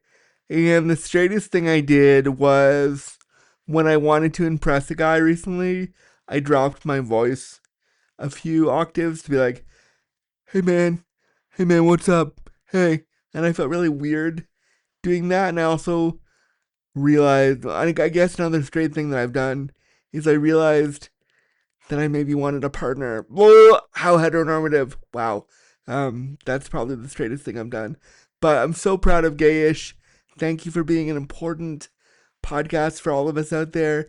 Thank you for doing this work for 9 years. I know how hard it is to run a show. I do it myself. So you should congratulate yourselves. You both deserve so many accolades and all the success you have with this show. Thank you. Thanks so much. Bye. Thanks, Andrew. Thanks, Andrew. Oh, yeah. Thanks, Thank Andrew. you, Andrew. That's such a straight dude. I get that. I get that so much. I'm going to tell you more Gata. Okay. The Pew Research Center published an article. What? Pew pew. Oh, God.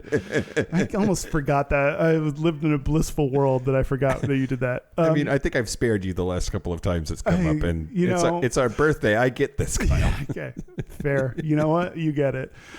In 2025, they published an article. Don't want it again. Published an article titled "More than 9 in 10 LGBTQ adults in the U.S. are out to someone." What? So I thought I would share. What? Yeah. 9 out of 10. LGBTQ adults are out to someone. If you're gay, I still don't think that's. You don't think that many gay people are out to people? That seems high. Oh, well, they have more data than you. Also, how would they know the 1 out of 10 who aren't out if they're not out? Like, yeah. You call the Pew Research Center is like, are you gay? They say yes. You're out. Like you're out to someone. So but if you do I think that a lot of these come from this seems like bullshit, service. Kyle. I hate it. A lot of Pew Research. Maybe they learned the internet recently, but like on a phone survey, you can ask someone privately, like, are you gay? And yes or no, and it's anonymous. So like if someone's gay or not. Also, if you're gay and closeted, and somebody calls up and is like, hey, can I ask you about gay shit? Click.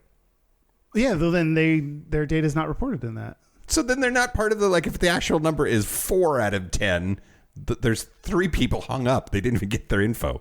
I think the way that they do their math is smart and accounts for that. I don't know why I hate this so much. Okay, well, let me tell you more data that you will disagree with.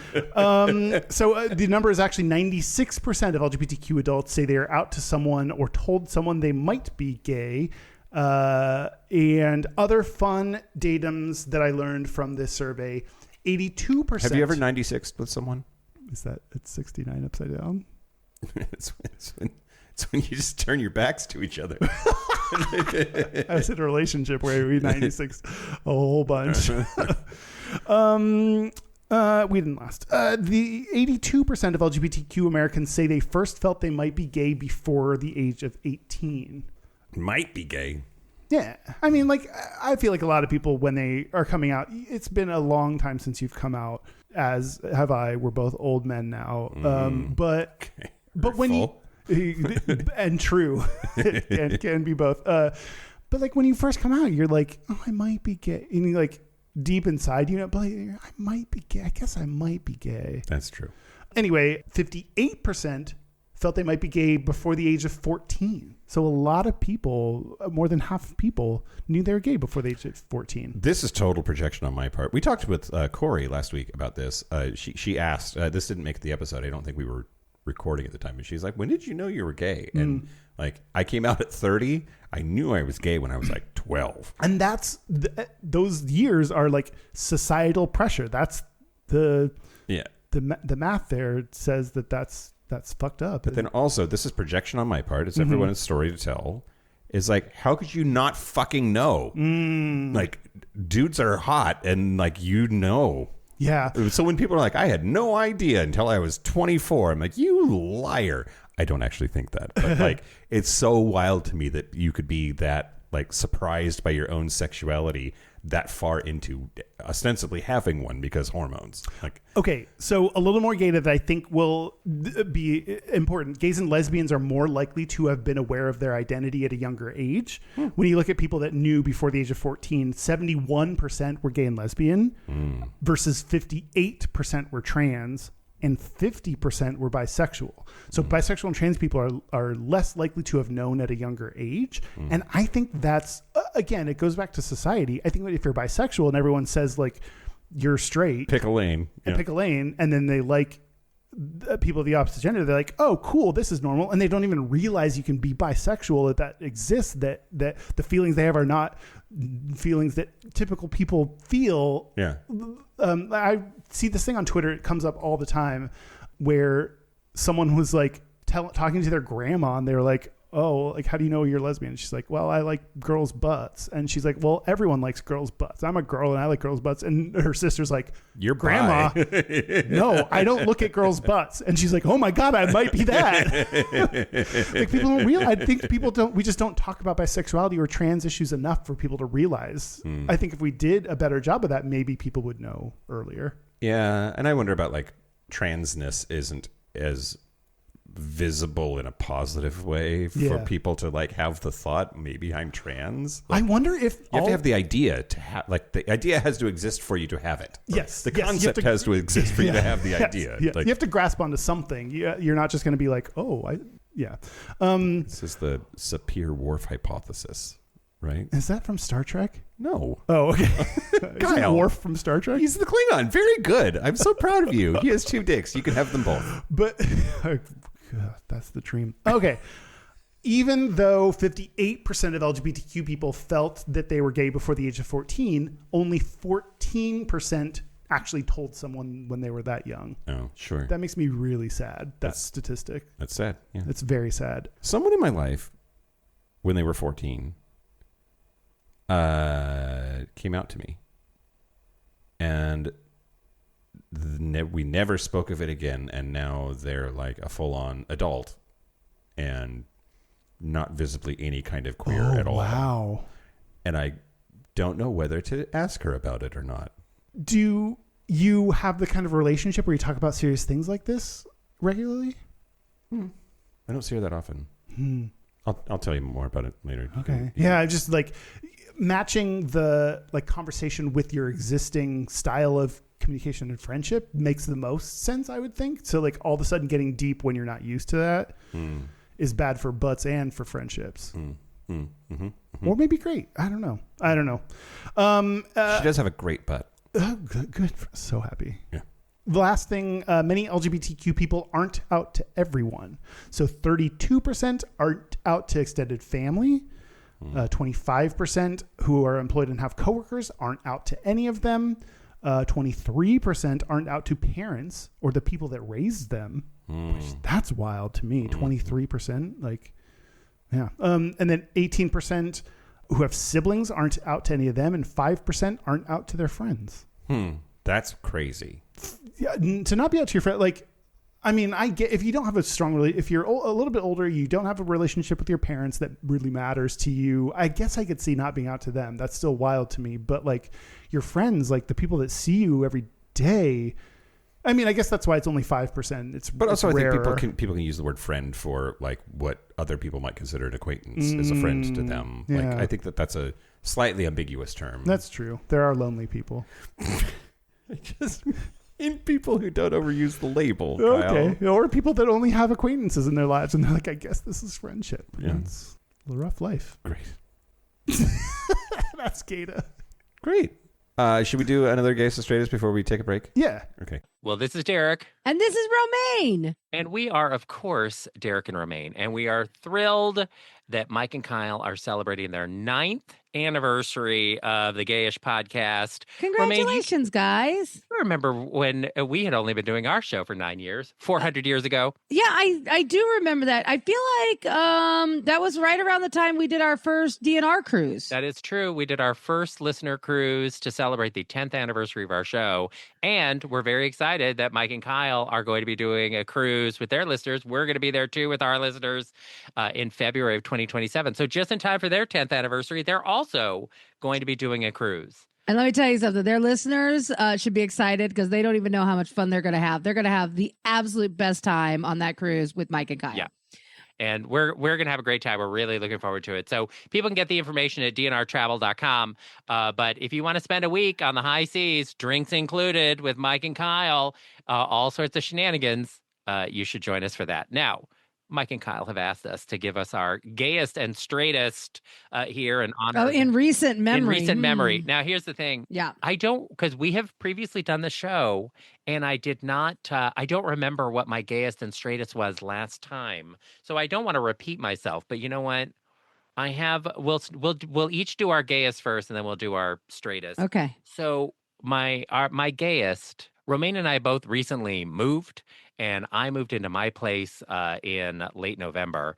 And so even though this is obviously months and months ago, it is relatively recent. But I moved in late November, and so I was still in boxes and chaos in December when I was first moved into this place.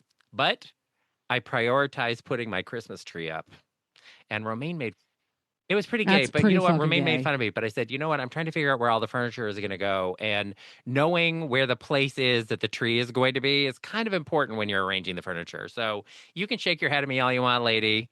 That is my gayest I thing. am. I prioritized putting up the Christmas tree while I was still unpacking. All right. Well, mine's pretty gay too, and it's also related to our recent move. So, as Derek just mentioned, my wife and I just moved across the country from New Jersey to San Antonio, Texas, which is where we're living now.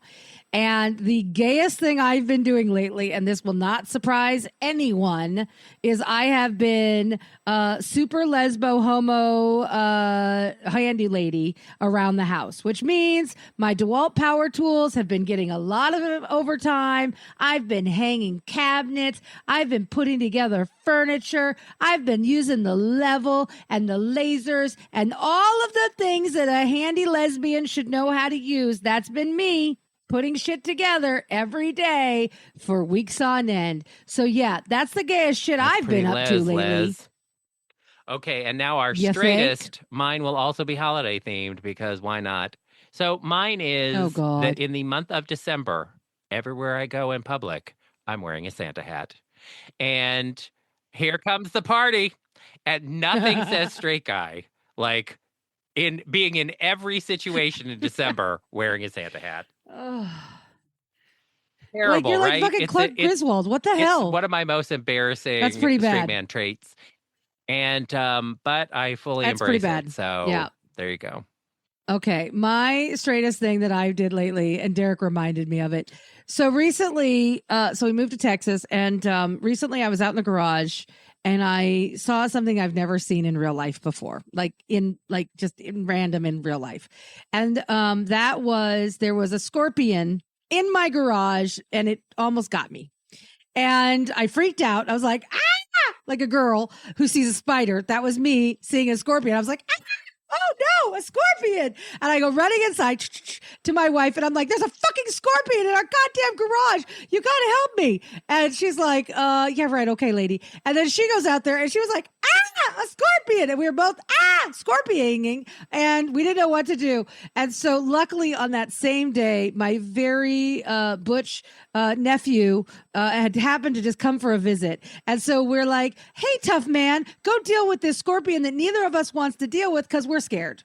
So that is probably the straightest thing I've done in a very long time. I wanted nothing to do with that scorpion. I didn't want to be friends with it. I didn't want to, and everyone's like, oh, it's just a spicy spider. And I'm like, nope, not in my world. I don't want to now deal I with want that. you all No, to go thank you. online, Nah. Google Romaine Patterson current photo. So you can see how butch this woman is that is so afraid of a scorpion. And I just have to say, if I were there, I would have just picked that up I would have been like, you need to calm yourself. I would have picked it up and walked away. I would have. I am not afraid the fuck you of would have. You would spiders have been and scared scorpions. too. And go right ahead. I'm bringing you a does not scorpion. scare me. I'm unlike you. I'm gonna bring I'm one not for you. scared. Well, we think it's wonderful that Mike and Kyle are having their 9th anniversary. Congratulations, guys, and to all of the folks in the Gayish podcast community. Congratulations. Great job. Aw, thanks, Derek and Romaine. They're professional. Yeah. They know what a few minutes means. They're great. We love them. Also, now I know, not important, but I want to know how hot the nephew was. I hope he was of age.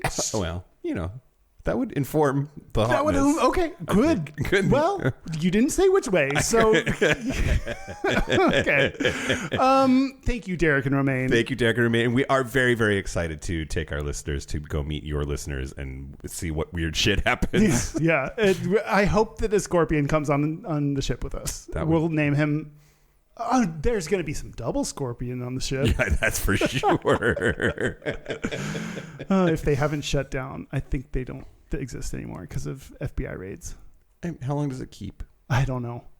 I think as long as it's not open, it lasts for a while. But our listeners, that's been open. Yeah. Also, just assume that your cabin's VCR is very dirty. It's going to be so... I'm going to have to clean it 11 times over. Yep. Yeah. Thanks again. Thank you. So in the Patreon segment this week, I'm going to talk about Enneagrams and the Enneagram 9. So that'll be Enneagram, the sequel to Instagram. Yeah, exactly. But did we do it? We talked about 9 a whole bunch. I guess, yeah. And it's our birthday, and we celebrated that some. That's right. It's our birthday. Fuck off. We can do whatever we want to. Yeah, fuck you. Hey, fuck you. It's our birthday.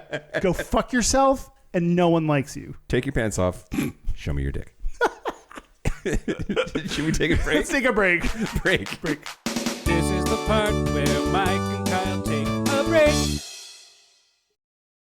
So are we back? We're back. We're back. After the longest episode ever. And the longest Patreon ever. So you're welcome, everyone. Happy birthday. Happy birthday. Happy our birthday. Yep. We're going to do our Gayest and Straightest. We're going to do our Gayest and Straightest, but first, our website's gayishpodcast.com. We're on social media at Gayish Podcast. You can find links to our Facebook group or Discord server or other ways to be a part of the community by going to gayishpodcast.com/contact. Our hotline, you can send us text messages or leave us voicemails, is 5855-GAYISH. That's 585-542-9474. Standard rates apply. Our email is gayishpodcast@gmail.com. Our physical mailing address is Post Office Box 19882, Seattle, Washington, 98109. We got a card. We got a card. We just got... I can't sing the Blues Clues song every time we get a letter. I could, but I don't. That's not original. Unless they sue us for copyright or something. Yeah, I don't... The rumor that the dude from Blues Clues killed himself is not true. Oh, he was hot. It is hot. And he continues to say like nice things to our generation, which is like very sweet. What is going on? Oh, it's a happy 9th birthday card. Oh, who's that from? I guess we'll find out. Happy Cake Day, Happy Smiles Day, Happy Party Day, and best of all, Happy You Day. Happy Gayish Day. Oh, that's very sweet. Look at that gay-ass rainbow behind that cloud. That cloud is farting out. Wednesday, March 11th, 2026. Happy birthday to Mike, Kyle, and Derek. You guys have made your listeners laugh, think, ponder, and for me at least, almost pee my pants from laughter. Learning about the history of different topics, people, places, events, and everything else related to or relevant to the LGBT plus community has been an enjoyable experience. Hoping to see you again on tour, either in the Sacramento or San Francisco area in the future. Keep up the great work. Love, Marco Redhouse, Sacramento, California. Thank you, Marco And Redhouse. this is... What is going on? Oh. This is... like a little wrapping It paper. says hot cookie. And... it's a gift card to Hot Cookie. I don't even know what that is. Hot Cookie, and I want it. This is a gift. I'm usually one of us would get a gift, but this is for Derek, and I know that. I don't know if our listeners know, but Derek is addicted to cookies. Yeah, which that sort of conflicts with his shirtless selfie game, but whatever. both amazing qualities about Derek. So, Hot Cookie, thank you. That's very sweet. Thank you, Marco. Yeah, thanks, Marco. We will have the carbs. Yep. We are going to do our Gayest and Straightest, but first, do we want to hear someone else's, or do we want to do ours first? What do you? Yeah, let's hear one more. Okay. Hey, it's Joseph Peters Matthews, and I was calling to tell you my gayest and my straightest. And I am going to start for my straightest of late, which is being intentional about watching Seattle Sounders matches, usually with friends and with a cider, because I still can't do beer. But the gayest side of that is that I am knitting scarves, hats, and other accoutrements for friends supporting their sports teams, because that's just what I do. Happy anniversary. Congratulations. Bye, boys. Oh, thanks, Joseph. Thanks, Joseph. My favorite gay priest. My favorite gay married priest. Father. Daddy. Yeah. Pronunciation of accoutrement. Yeah. Gayest. What's your gayest and straightest, Mike? Okay, the straightest thing about me this week is the realization that for reasons that we're not going to say yet, that I have a jigsaw. I was like, oh wait, You don't have a villain from the Saw movies. You have a thing that cuts wood. I have the implement. Right. Yes. Right. Correct. And then the gayest thing about me this week is boyfriend and I went out and we were shopping for decorative air plant holders, which is just what? I think we bought a whole bunch of them. I got 10% gayer hearing that phrase. And they were very expensive. Which I was like, what? Yeah. How about you? My gayest. Kyle, Yes. It's our birthday. Don't fuck this up. So I feel like I have some good ones. Okay, great. My gayest is when I was doing my prep work for the show. I was cruising on Grindr and Sniffies. I got cum in my eye, but yeah, you did. But that's you different. came over yesterday, and the first thing you said to me, like before you'd even gotten in the door, you're just like, "Is my eye still red?" Is my eye still red? It was pretty red. Well, it was pretty red from. Okay, some dude was like, "I'm gonna come in your eye," and he didn't mean like I may accidentally come on your eye when I give you a face. He meant I want to come in your eye. Yeah, and he did. Sometimes you have conversations with people over text message that you think are fantasies, and then they come to your house and they're like, "I'm going to do the thing I said," and you're like, "Oh no," and that's what happened. Anyways, my case could have been. You could have said. No. I could have said no, and I elected not to. I wanted to go along with this fantasy, and I'm glad I did. And now your eye's pregnant. Now I know. My straightest is I did not wrap this present to you. Oh, Kyle, this is bad because everything from Amazon has been late, so I don't.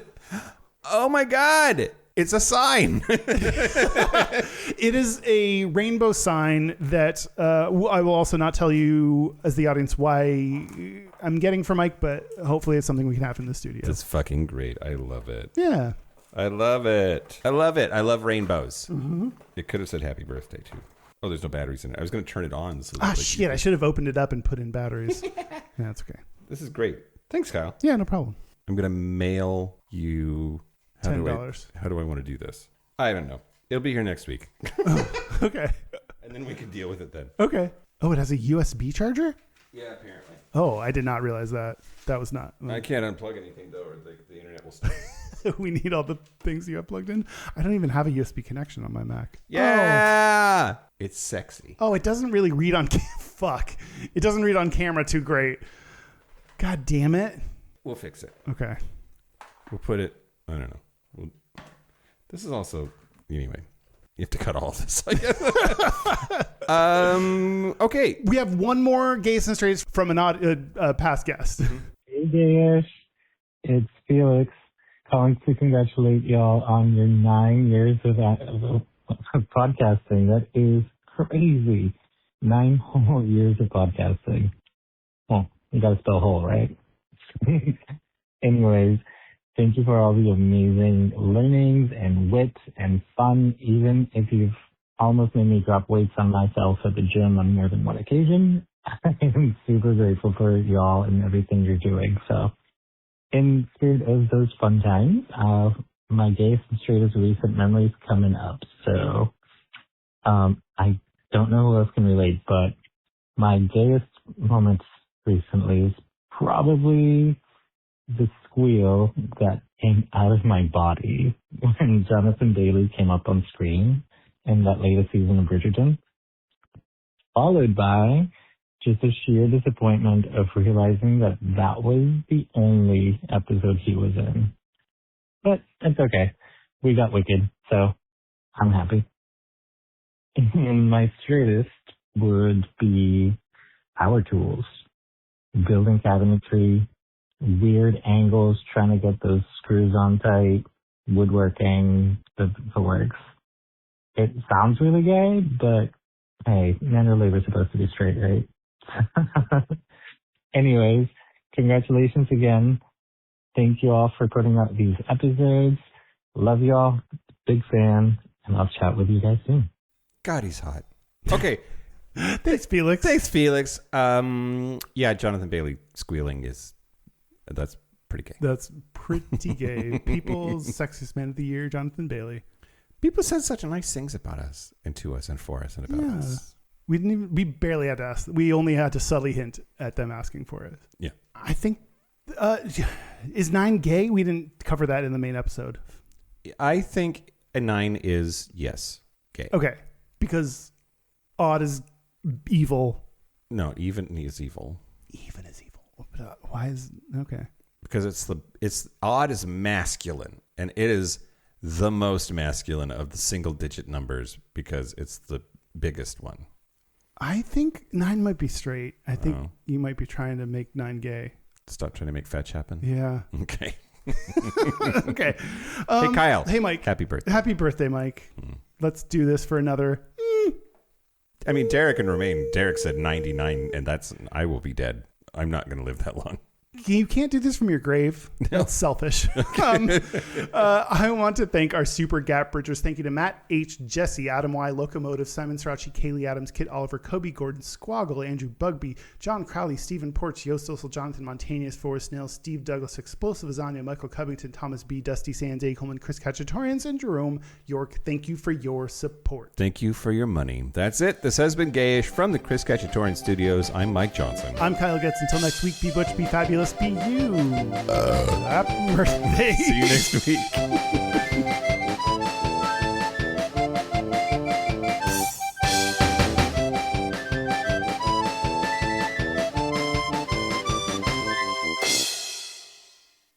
I was serious about this pills thing, Kyle. Oh, you're doing it now. Okay, great. This is fun, right? We're off to a good start. You know my joke about the pills, right? Yeah. And it'll take like an hour or so from the hit, so we get some pill-free Mike for a little bit, right? Some quality pill-free Mike. Yeah. And depending on how quickly I drink this gift beer, pill-free and tipsy Mike, which that's, even better. Why don't you take your pills? Focus on that. I literally can't focus, Kyle. That's what one of these is for. I don't know how to help you with that when the key is in your hands.